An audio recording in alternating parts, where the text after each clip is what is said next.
Hey guys, Hero Comics here, and Dragon Age the Veilguard has come out and is having very familiar issues. Issues so familiar that I have to ask, is Dragon Age the Veilguard Bioware's Suicide Squad? Both games took 10 plus years to make.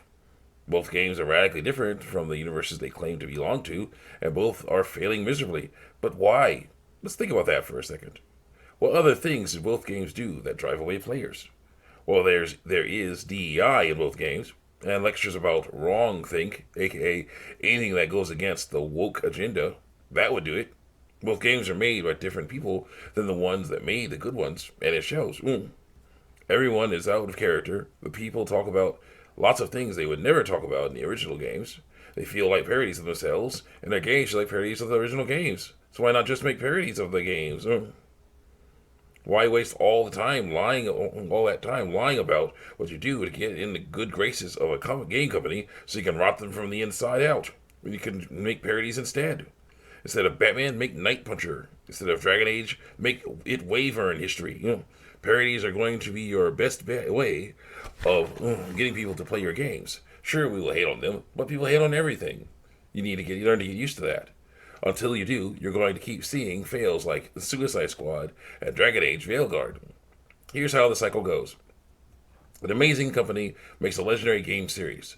Batman Arkham for Rocksteady and Dragon Age for Bioware. Some woke DEI pushers see that success and want a piece of it or want to destroy it. So they lie and scheme and get into the company and drive off the people who made the game great and replace them with talentless yes men. Then they try to get one last hurrah by tricking the core fan base into buying their new game. Eventually, people realize that those games are not related to the older ones, even if they constantly say they are, and it underperforms and loses the company money.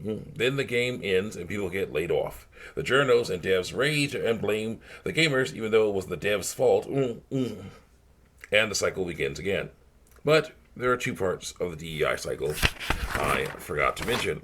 Number one, the epic and glorious companies that turn down the kind offer from the grifting company to help them with their game.